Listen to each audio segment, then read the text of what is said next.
Hello to all my beautiful women and real gentlemen. Thank you all so much for tuning in with me, and I sincerely appreciate all those individuals who either like, dislike, subscribe, made a comment. I appreciate the support and I appreciate the love. Seriously, it means a lot.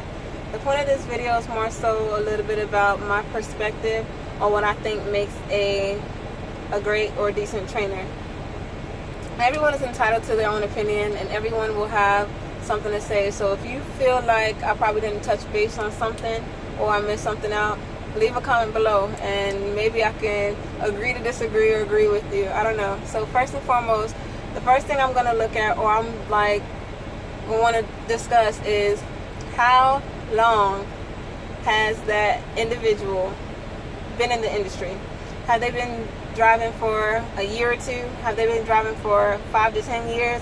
Have they been driving for over 20 years? Seriously, how much experience does that person have?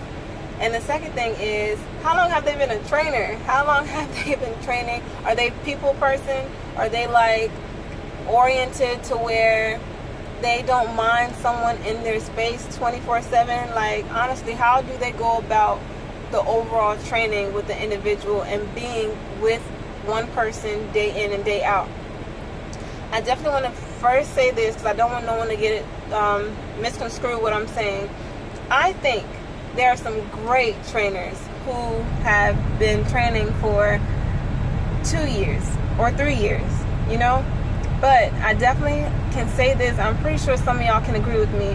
A person who's been training for 2 or 3 years does not know nearly as much as someone who's been training, or someone who's been in the business for over 15 years, over 20 years.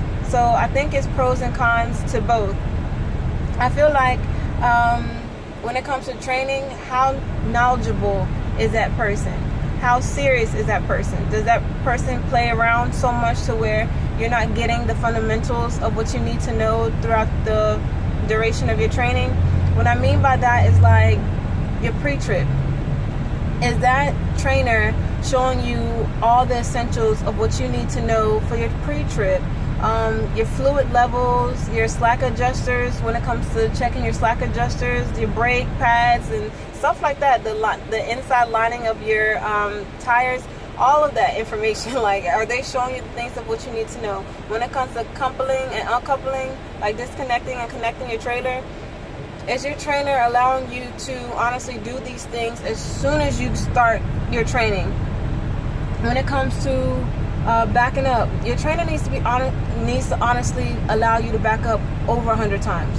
And I say that because I feel like backing up is one of the most challenging things for a lot of people who come out here and they only backed up a few times, once or twice. Oh, my trainer didn't let me back up too many times, so I get out here and I'm just confused on how to cut the wheel. I'm just confused on when to turn. I'm just confused on how to really catch up to my trailer versus my tractor. Like, it's a lot, and I feel like honestly, a great trainer is going to allow their trainee to back up as much as possible, because I feel like, again, it's one of the most challenging things that people experience when they get out here on their own.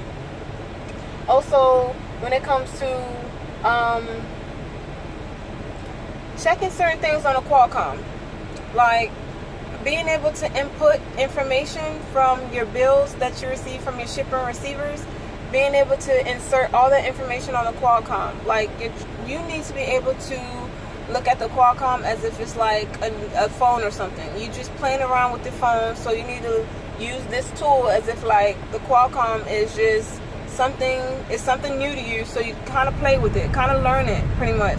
When it comes to certain ins and outs of the truck, your trainer needs to show you what certain buttons are that you probably would have never thought. Your trainer needs to be able to allow and show you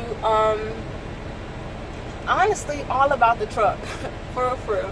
Driving is a whole different thing, but when it comes to like seeing about what's in the truck and outside the truck, it's a whole different ball game.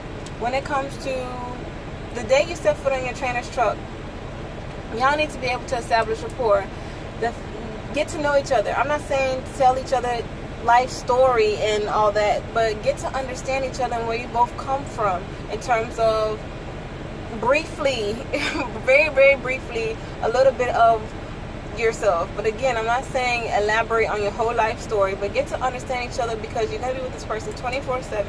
And when it comes to your trainer should be able to relate real life events and real life trucking intel to you, so you can be able to understand what's going on out here and what to expect when you're out here. Seriously, I feel like that's very, very important.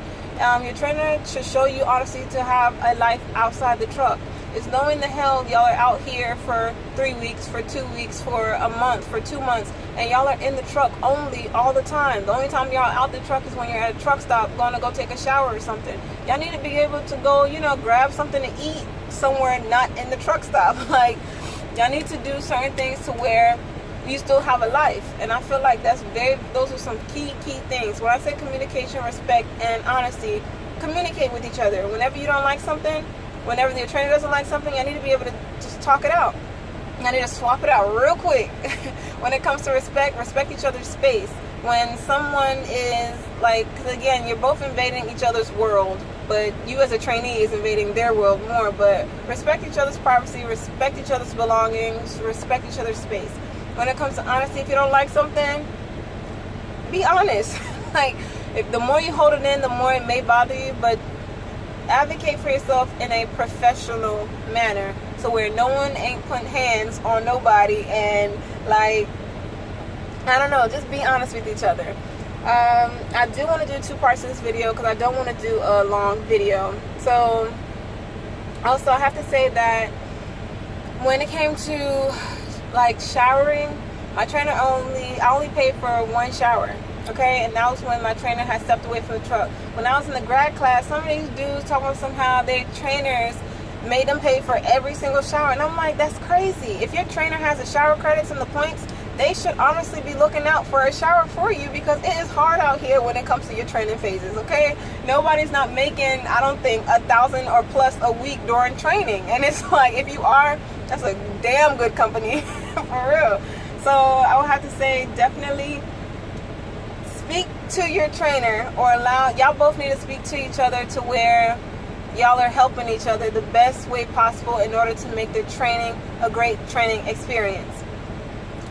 When it comes to checking in and out with the shipping offices, receiving offices, y'all need to be able to find out whether you can call these places to see if you can pick up loads early, or to see how late a load can be delivered, or stuff like that. Because if you are running late, you need to send a running late message through the Qualcomm, or let your driver manager know that you're running late. But the best experiences that I've had, I'll put in the other video and describe a little bit about what I experienced when it comes to my early pickups. I would have to say that, oh man, I lost my train of thought. Your trainer needs to be able to show you how to, some of the mechanics of the truck, like when topping off certain fluids, like say for instance, if your check light engine came on, a possibility, I mean, you're not really going to know the reason of why your check light engine came on unless you do some type of diagnostics test. But definitely, like, allow your trainer to show you the things of what you need to know when it comes to sliding your tandems. Your trainer needs to show you how to slide your tandems, because I'm pretty sure half of us don't know how to slide our tandems. Your trainer needs to show you how to kind of play with your weights, and I'll put this in the other video. Like, when it comes to scaling your loads, and say if you are too heavy your first trip, if you don't want to, the first one is $11, and the second one to reweigh is about $2. I think it's the same everywhere, I'm not sure. So basically, if you don't want to pay the $2, like, see if you can play with your tandems a little bit to where you don't have to rescale the load, because I mean, $2 can go a long way for some people.